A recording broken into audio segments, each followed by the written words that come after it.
تو نبی کی نیابت میں ہمارے اندر یہ جذبہ ہو کہ اللہ سب کو یہ نصیب فرما دے، اور خاص طور مسلمان جو ہے، مومن خان جو ہے، اللہ اس کو حقیقی مومن بنا دے۔ کیا بنا دے؟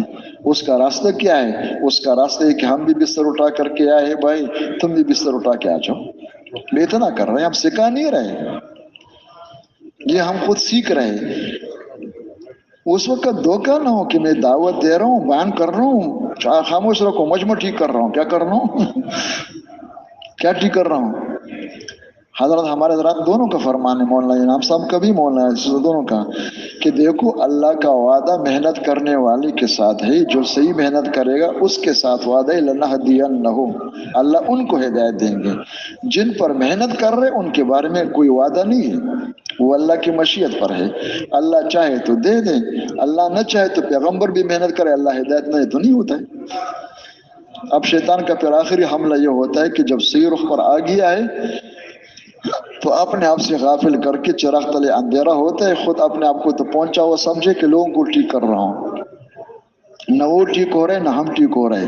20 سال کے بعد کہتے کہ بھئی اصلاح نہیں ہو رہے، کوئی اور راستہ چالو کرو، نہ کبھی ادھر کبھی ادھر، نہ خدا ہی ملا نہ وصال صنم، بس راستے غلط اختیار کر دیا تھا۔ نام تھا کہ میں تبلیغ میں چل رہا ہوں، چلی لگا رہا ہوں، کر رہے تھے اپنے مرضی۔ تو ایک راستہ ہے، سب کچھ متعین شدہ ہے، اس کے مطابق چلنا بھی ہے، لوگوں کو خوشامد کر کے لانا بھی ہے، اور پھر رو رو کے اللہ سے مانگنا ہے کہ اللہ یقین مجھے نصیب فرما دے، اور رونا آنا ہے تو رونے کی شکل بنا دے۔ تو دین سیکھنے میں سب سے پہلے کیا سیکھنا ہے بھائی؟ ایمان و اخلاص۔ اس کا طریقہ یہ جو ہم نے سن لیا ہے، تو سننے سے آئے گا یا کرنے سے آئے گا؟ ہاں، افطاری جو ہے سننے سے آتا ہے یا کرنے سے؟ بولو بھائی، اور سیری کرنے سے آتا ہے یا دیکھنے سے؟ تو یہ جانو کہ بس اللہ کا شکر ہے، سننے میں ہم 2 گھنٹے لگا چکے۔ کیا لگا چکے؟ سننا تو اس لیے ہوتا ہے کہ وہ صحیح طریقہ سامنے آ جائے کہ کرنا کیا ہے ہم نے۔ اور سننے سے بھی فائدہ ہے، لیکن پورا فائدہ تب ہوگا جب سننا بھی ہو، آگے جا کے کہنا بھی ہو، کرنا بھی ہو، اور رونا بھی ہو، اور اتنا 4 مہینے میں اور 1 سال میں اس میں لگنا ہے کہ میرا آپ کا مزاج بن جائے۔ کیا بن جائے؟ رنگ چڑھ جائے، داخلہ مل جائے، اور وہاں جا کر اتنا رنگ چڑھ جائے، اتنی مناسبت پیدا ہو جائے، بقول مولانا یوسف رحمۃ اللہ علیہ کی، کہ واپس جا کر اگر آپ کو ساری دنیا کا وزیر اعظم بنا دیں۔ کس کا؟ کتنی جگہ کے وزیر اعظم نہیں، ساری دنیا کے وزیر اعظم آپ کو بنا دے، 4 مہینے 1 سال میں آپ کو اتنی مناسبت پیدا ہوئی ہو ان اعمال کے ساتھ کہ ساری دنیا کے وزیر اعظم بن کر کے آپ کے مسجد کے اعمال ناغہ نہ ہو۔ کیا نہ ہو؟ کیا نہ ہو؟ مسجد میں بھی جتنا وقت دینا ہے اور جو کرنا ہے، یہ سمجھو کہ رنگ چڑھ گیا، انشاءاللہ یہ چلتے چلتے کیا بنے گا؟ بندہ بھی بنے گا، اللہ اس کو نمائندہ بھی بنائے گا، تو راستہ کھلا ہوا ہے۔ اب اس کے بعد پھر اعمال ہوتے ہیں۔ صحابہ کرام نے پہلے کیا سیکھا؟ ایمان سیکھا، اعمال بعد میں سیکھے۔ تو اعمال میں جو جس طرح ایمانیات کی بنیاد ہے، لا الہ الا اللہ محمد رسول اللہ، عنوان ہے، بورڈ لگا ہوا ہے، آگے تفصیل ہے، اس کے شعبے ہے، اس طرح اعمال صالحہ ایک نہیں ہے، لاکھوں ہیں۔ کتنے ہیں؟ لیکن سب کی بنیاد نماز ہے۔ قیامت کے دن اعمال میں سب سے پہلے کس عمل کا حساب ہوگا؟ اگر نماز کا عمل ٹھیک اور صحیح ہے تو سب کچھ ٹھیک ہے، اگر نماز خراب ہے تو سب کچھ خراب ہے، زکوٰۃ، روزہ، حج، سب کا یہ حال ہوگا۔ اب نماز پر محنت وہ کرے جس کے سامنے نماز کی حقیقت ہو۔ جس کے سامنے نماز کی حقیقت نہیں ہے، 2-4 رکعت پڑھتے بچوں کی طرح، وہ کیا محنت کرے؟ وہ تو مطمئن ہے کہ اللہ کا شکر ہے، مصلی میرے پاس 2 مصلی ہے۔ کتنے ہیں بھائی؟ تہجد بھی پڑھ رہا ہوں، کیا پڑھ رہا ہوں؟ تو سامنے ہو کہ بھائی نماز سیکھنا ہے، لیکن کون سی نماز؟ 2 نماز ہیں، ایک نماز 2 قسم کے نمازی ہیں، ایک قسم کے نمازیوں کا انجام بربادی اور تباہی ہے، ایک قسم کے نمازیوں کا انجام کامیابی اور فلاح ہے۔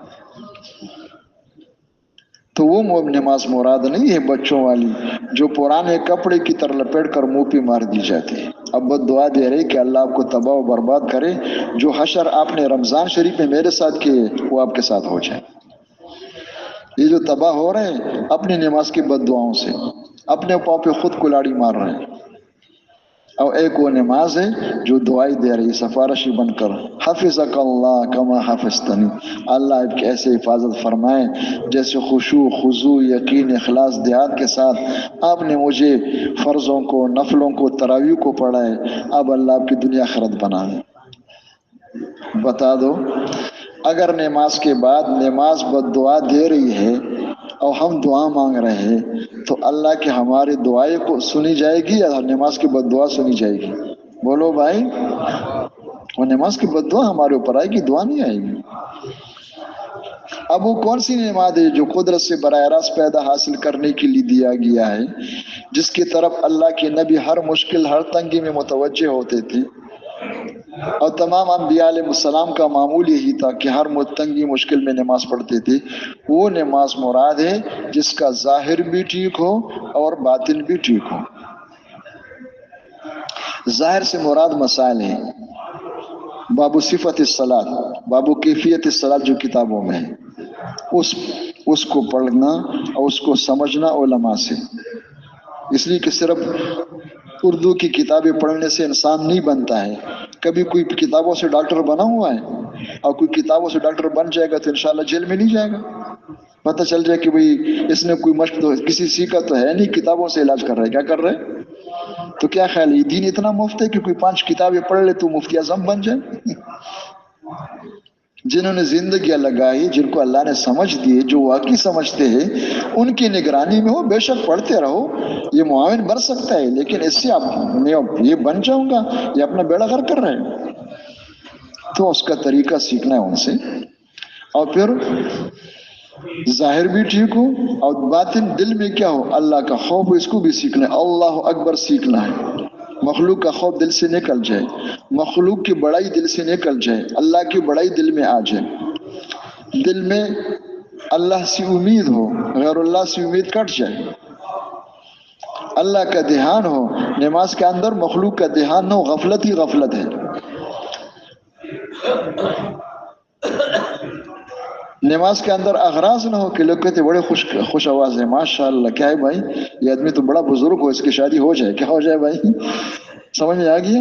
اغراض ختم ہو جائے، اغراض کے ساتھ رکوع سجدہ قرآن پڑھنا نہ ہو، اخلاص کے ساتھ ہو کہ اللہ راضی ہو جائے۔ ان صفات کے ساتھ نماز پڑھ کر، اب اس نماز کے بعد جب ہاتھ پھیلا کر ہاتھ اٹھا کر مانگا جائے تو اللہ جل جلالہ ہر ضرورت کو اپنے قدرت سے پوری کر دیں گے، ہر مشکل کو آسان کر دیں گے۔ ایسی نماز پر اللہ گناہوں کو معاف فرما دیں گے، رزق میں برکت دیں گے۔ یہ فضل سنا دیا نا بھائی، آسان یا مشکل؟ اس طرح آسان فضل سنا۔ ایسی نماز سیکھنے کے لیے کیا کریں گے؟ وہ ایک دفعہ میں نے پوچھا ساتھیوں سے کہ ایسی نماز کے لیے کیا کریں گے؟ کہتے قاری صاحب کے پاس جائیں گے۔ میں نے کہا قاری صاحب نے تو نماز نہیں سیکھی، اس نے تو قرآن سیکھا ہے۔ کیا سیکھا ہے؟ نماز میں صرف قرآن ہے یا کچھ اور بھی ہے؟ اخلاص بھی ہے، ایمان بھی ہے، اللہ کا دھیان بھی ہے، قیام بھی ہے، رکوع بھی ہے، سجدہ بھی ہے۔ قاری صاحب کے رکوع کو دیکھو کس طرح ہے، تو یہ ذہن میں نہیں آتا ہے کہ سیکھنا کہاں ہے۔ اس نے کہا پھر کہاں سیکھے؟ میں نے کہا آپ کو سمجھ میں نہیں آتا ہے کہ کیا؟ میں نے کہا اس نماز کو سیکھنے کے لیے بے نمازیوں کے پاس جانا ہوگا۔ کن کے پاس جانا ہوگا؟ کہتے یہ کیسے ہو سکتا ہے بے نمازی کی؟ میں نے کہا جاؤ بے نمازیوں کے پاس، ان کو اس نماز کی دعوت دو، اس نیت کے ساتھ کہ زمین والوں پہ رحم کرو۔ کیا ہوگا؟ ارحموا من فی الارض یرحمکم من فی السماء۔ سمجھ میں آ گیا؟ لوگوں کے پاس جا کر کے ان کو ٹھیک کرنے کے لیے نہیں جا رہے کہ میں تو ماشاءاللہ امام المصلین ہوں، یہ بے نمازی ہے۔ خود اپنے آپ کو اناڑی سمجھ کر، خالی سمجھ کر گشتے کرو، کسی مسلمان کو باہر مت چھوڑو، سب کو مسجد میں لے آؤ، اور یقین کرو جب یہ آئیں گے اللہ کی رحمت متوجہ ہوگی تو میرا بھی کام بنے گا۔ یہ لوگ مجھ سے بہتر ہے، میں تو بہت سست آدمی ہوں، 20 سال سے تبلیغ میں چل رہا ہوں، ابھی تک نماز میں نے سیکھی نہیں۔ یہ بڑے تیز لوگ ہیں، انشاءاللہ ان کو سمجھ میں آ جائے گا تو انشاءاللہ جلدی صحیح نماز والے بن جائیں گے، اس کی برکت سے اللہ میرا بھی بنا دیں گے۔ کیا بنا دیں گے؟ تو ان کے پاس جانا گشتوں میں اور اس نماز کی دعوت دینا، اور نماز کی دعوت میں رسول اللہ صلی اللہ علیہ وسلم اور صحابہ کرام کی نماز کے قصے سنانا۔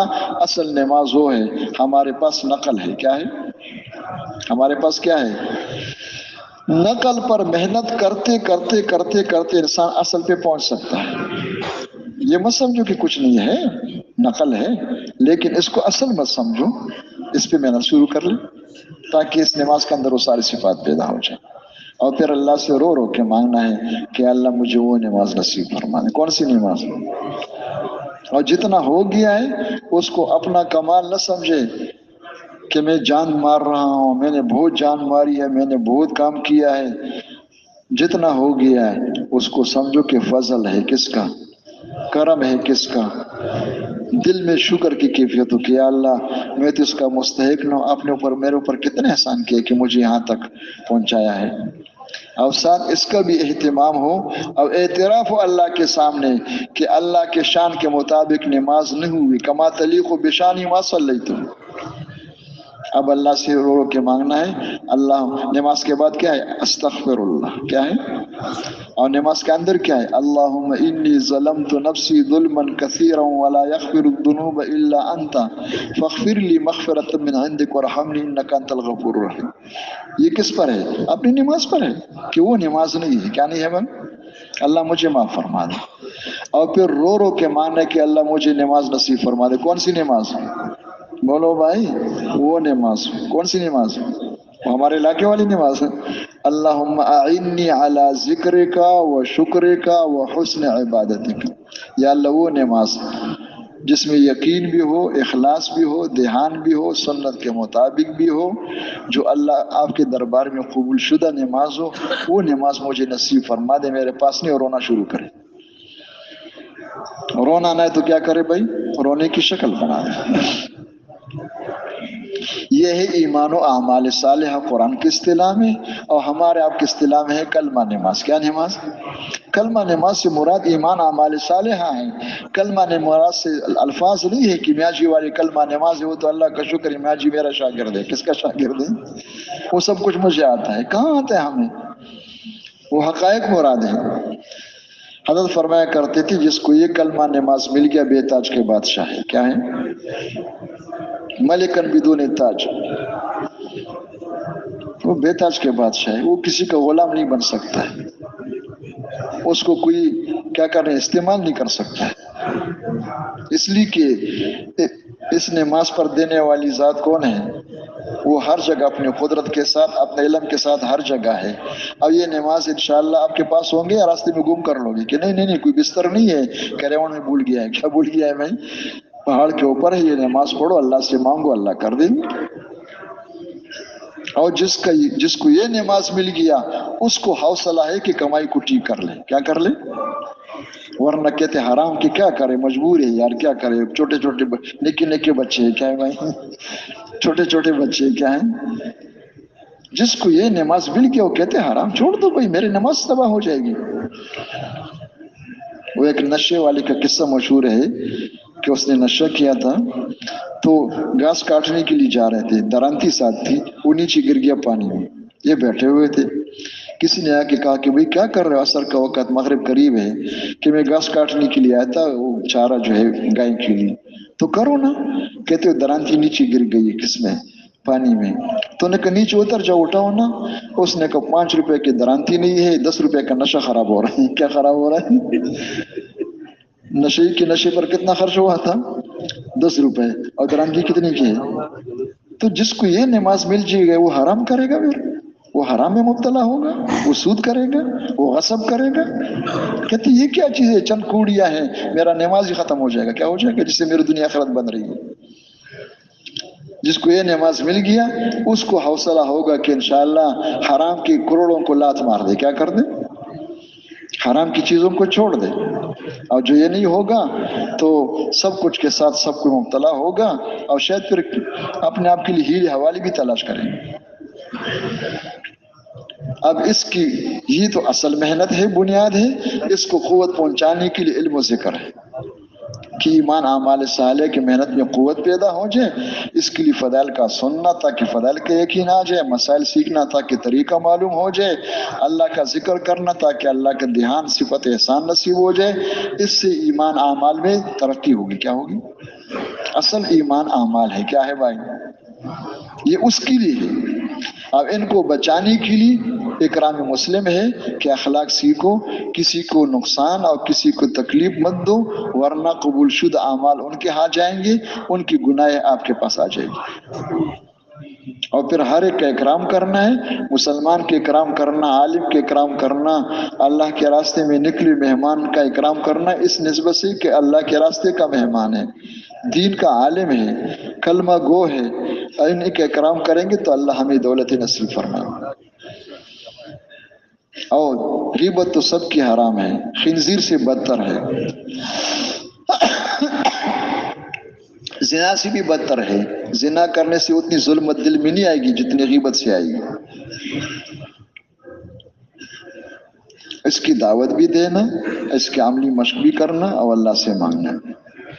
اب یہ سارے اعمال جو ہے یہ نور ہی نور ہے، ان اعمال کی دعوت دینے سے نور آئے گی، اس کو سننے سے کرنے سے، لیکن نور تب آئے گی جب یہ سب کچھ اللہ کے لیے، سننا بھی اللہ کے لیے، بولنا بھی اللہ کے لیے، کرنا بھی اللہ کے لیے۔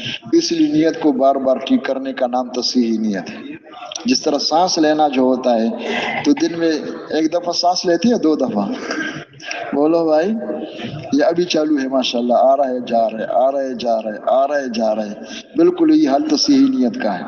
یہ نہیں کہ بھائی چلے میں آدھے ایک دفعہ نیت کر دی کہ سب کچھ اللہ کو راضی کرنے کے لیے کروں گا، بس ہو گیا۔ بابو استحضار نیت مستحضر ہو، مستحضر جانتے ہو؟ ہر وقت یاد ہو کہ اللہ کو راضی کرنے کے لیے اٹھ رہا ہوں، بیٹھ رہا ہوں، بول رہا ہوں، سن رہا ہوں۔ مولانا عبید اللہ صاحب رحمۃ اللہ علیہ نے بیان فرمایا کہ یہ عجیب مسئلہ ہو کہ ہمارے زمانے میں مذاکرے لکھنے پہ آ گئے۔ کس پہ آ گئے بھائی؟ لفظ وہاں کے ہیں اور اس کا شکل یہاں کے۔ وہ مذاکرے کس طرح کر رہے تھے ذرا سن لو کہ مذاکرے کرو، ورنہ کتابیں لکھ رہے ہیں۔ وہ اس طرح مذاکرے کر رہے، بطور نمونہ حافظ صاحب نے بتا دیا۔ ایک میواتی میاں جی نے جماعت والوں سے کہا کھانے کے وقت، تاکہ یاد رہے کہ آؤ جاؤ بھائی، حلال کا کھانا تیار ہے، حکم ہے کہ پاکیزہ کھانا کھاؤ، پاکیزہ عمل کرو، حکم ہے، آ جاؤ۔ خود اٹھ گئے، ان کو بھی اٹھا دیا، یاد دلا رہے آ جاؤ بھائی، کھانے سے پہلے ہاتھ دھونا سنت ہے، خود بھی ہاتھ دھو رہے، وہ بھی ان کے ہاتھ بھی دھلوا رہے۔ اچھا بھائی بیٹھ جاؤ، بیٹھ کے کھانا سنت ہے بھائی، دسترخوان لگاؤ بھائی، یہ بھی سنت ہے بھائی، اللہ کا نام بسم اللہ پڑھ کے کھانا کھاؤ، اور خود بسم اللہ پڑھ رہے اس میں بھائی، اپنے ہاتھ سے کھاؤ، دائیں ہاتھ سے کھاؤ، یہ سنت ہے بھائی، سامنے سے کھاؤ، درمیان سے نہ کھاؤ بھائی، الحمدللہ کہو۔ یہ لکھ رہے ہیں یا بتا رہے ہیں؟ اور ہم نے کیا کر دیا؟ کیا کر دیا؟ تو مذاکرے اس طرح ہوتے تھے، عملی طور پر کرتے تھے۔ وہ سارے ان پڑھ تھے، اکثر میواتی ان پڑھ ہوتے تھے، شروع والے بھی ان پڑھ تھے، اس کام کی شروع بھی ان پڑھوں سے ہوا ہے۔ بتانے کے لیے ہوتے کہ قلم کاپی کا اس میں بہت کم خرچ ہے۔ علم الانسان کیا ہے؟ اقرا بسم ربک الذی خلق میں کیا ہے؟ الذی علم بالقلم، اس کے بعد کیا ہے؟ علم الانسان ما لم یعلم، کہ جس اللہ پاک نے علم سکھایا ہے قلم کے راستے سے، اس اللہ کا ایک راستہ نہیں اور راستے بھی ہے۔ نبی کو جو علم دیا وہ دوسرے راستے کا ہے، علم الانسان ما لم یعلم۔ امت کو بھی زیادہ وافر حصہ وہیں سے ملے گا، قلم کا حصہ بہت کم ہے۔ یہ نہ کہ بسم اللہ اولہ وآخرہ، سب کچھ قلم پہ آ گیا۔ کس پہ آ گیا بھائی؟ تو اس راستے سے سیکھنا ہے۔ اللہ ہم سب کو توفیق نصیب فرما دے، یہ سیکھنے کی چیز ہے۔ تو نیت کے بارے میں عرض کیا تھا کہ مولانا نے فرمایا کہ حضرت کے بڑے حضرت کے لوگوں میں سے ایک میواتی میرے ساتھ نماز پڑھ رہے تھے سب میں، تو جب نماز پڑھ رہے تو میرے قریب تھے، کہتے یا اللہ میں نماز پڑھ رہا ہوں آپ کو راضی کرنے کے لیے، آپ کو خوش کرنے کے لیے، اے اللہ تو راضی ہو جا، اے اللہ تو راضی ہو جا۔ پھر کہتے کہ اللہ کا، یعنی اس کو اطمینان نہیں ہو رہا ہے، کیا نہیں ہو رہا ہے اپنے کہنے سے، اور ہمیں یاد ہی نہیں ہے کیا نہیں ہے، وہ نماز پڑھ رہے بس اللہ اکبر، کیا ہے بھائی؟ تو فرمایا یہ بھی نہیں کہتا کہ میں اس طرح مجذوب بن جاؤ کہ بار بار کہو، کم سے کم ایک دفعہ تو یاد ہو کہ میں اللہ کو خوش کرنے کے لیے ہاتھ اٹھا رہا ہوں، اللہ کو راضی کرنے کے لیے اللہ اکبر کہہ رہا ہوں، اللہ کو راضی کرنے کے لیے ہاتھ باندھ رہا ہوں، اللہ کو راضی کرنے کے لیے ثنا پڑھ رہا ہوں، اللہ کو راضی کرنے کے لیے سورہ، یہ مستحضر ہو، اس کا علم نہ ہو، اس کا استحضار ہو۔ کیا ہو؟ اب استحضار دعوت کے بغیر نہیں ہوتا، سنو کہو کرو، اور باقی چیزوں سے رابطے ختم کرو، اللہ بلا نہ ہو، ورنہ نہ یہاں ہے نہ وہاں ہے۔ کہتے لا ہنا ولا ہونا، کہتے فائن ہو قال فی البرزخ، وہ عرب نے کہا اسی فی البرزخ۔ یہ جو اللہ بلا سجنے ہوتے ہیں نا، یہ چلنے تو لگا سکو گے، سال بھی لگ جائے گا، یہ چیزیں پیدا نہیں ہوگی، اور جب پیدا نہ ہوگی تو پھر کیا ہوگا؟ اس مبارک کو بدنام کرنے والے میں اور آپ بنیں گے۔ پھر کہ یار تبلیغ میں کہاں بنتے ہو، ہمارے پاس 5 سال لگایا ہوا، وہ بھی اسی طرح پھر رہے، ان کو پتہ نہیں کہ سال کس طرح لگایا ہے میں نے، 4 مہینے میں نے کس طرح لگائی۔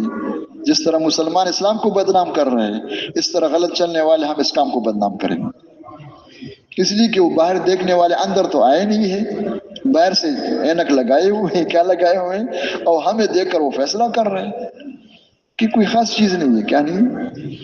تو اللہ کرے کہ ہم اس طرح چلنا ہمیں نصیب ہو جائے، خود بھی بن جائے اور دنیا والوں کے لیے کیا بن جائے، اس مبارک کام کے نیک نامی کا ذریعہ بن جائے۔ جو کچھ ہو رہا ہے وہ بھی کچھ کم نہیں، اللہ کا شکر ہے، لیکن سب کو نظر آ جائے کہ واقعی بننے کی جگہ ہے، کیا ہے۔ اور بننا کیا ہوتا ہے؟ وہ ضروری ہوتا ہے۔ کیا ہوتا ہے؟ ضروری کے اصطلاحات علماء جانتے کہ ضروری کس کو کہتے ہیں۔ بننا ضروری ہے، کیا ہے بھائی؟ وہ ہر ایک کے لیے محنت ضروری ہے۔ تو یہ کہ ہم سب بن جائیں، بننے کے بعد پھر کیا ہے؟ بننے میں سب سے پہلی چیز یقین کا بننا ہے، نیت کا ٹھیک ہونا ہے۔ اب اس کے لیے پھر جان و مال جو ہے کہاں لگانا ہے؟ کہ جان و مال اللہ کی دی ہوئی امانت ہے، ہم سب سے اللہ نے خرید لیا جنت کے بدلے میں۔ جان و مال کے استعمال ہونے کی جو اعلیٰ ترین جگہ ہے وہ اعلاء کلمت اللہ ہے۔ ابھی تو ہم چندہ دے رہے، کیا دے رہے؟ مسجدوں کو بھی چندہ دے رہے ہیں، تبلیغ کو بھی۔ انشاءاللہ فارغ ہوں گے تو چلہ لگا لیں گے، کیا کریں گے بھائی؟ یہ نیت ہے ایک دفعہ 3 چلے دیں گے، کیا دیں گے؟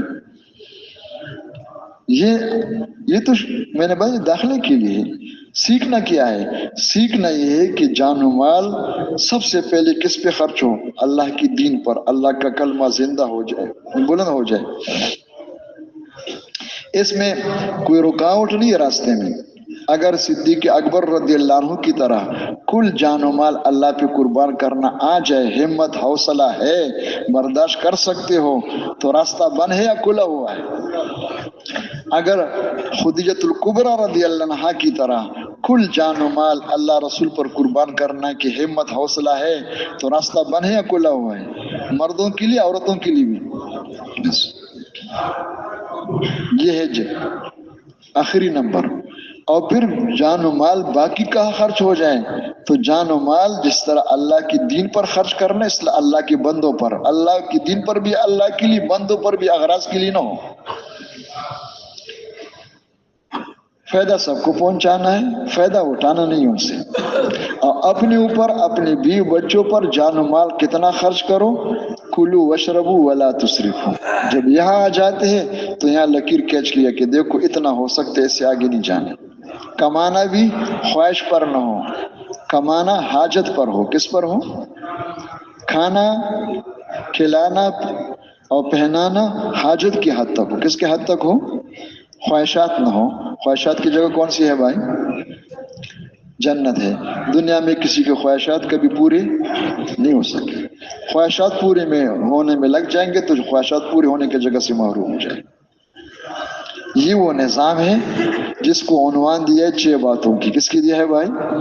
حضرت فرمایا کرتے مجھے خطرہ ہے اپنے کارکنوں پہ کہ کام نہ ہو رہا ہو اور سمجھے کہ کام ہو رہا ہے، کام نہ کر رہے ہو سمجھے کہ ہم کام کر رہے ہیں۔ کام یہ 6 باتیں ہیں۔ اگر ان 6 باتوں پر امت محنت کر کے ان کو پیدا کرنے کی کوشش میں لگے ہوئے ہیں، انشاءاللہ ان کو پوری دن پر چلنا آ جائے گا۔ شرم کی بات ہے لیکن اس کے بغیر سمجھ میں نہیں آتا ہے۔ جس طرح پیسے کے بارے میں ذہن بنا ہوا ہے کہ گھر میں 5 آدمی سب پیسہ کمانے میں لگے ہوئے، دعا کرو انشاءاللہ وہ پیسے آ جائیں گے انشاءاللہ۔ کتنے؟ 25 لاکھ 25 کروڑ روپے آ جائیں گے، پھر سب کچھ آسان ہے۔ کیا ہے بھائی؟ بس اگر ساری امت جو ہے اس میں لگ جائے، مرد عورت، اور یہ باتیں پیدا ہو جائے تو پورا دن صحابہ کرام والی زندگی انشاءاللہ وجود میں آ جائے گی۔ وہ رحمت برکت سر کے آنکھوں سے نظر آئے گا انشاءاللہ، جو ابھی کتابوں میں لکھا ہوا ہے۔ کہاں لکھا ہوا ہے؟ بس کہ ہمارے بڑے ایسے تھے، صحابہ کرام ایسے تھے۔ وہ حضرت جی کے بیان میں ہے کہ حضرت شیخ نے ہمیں قصہ سنایا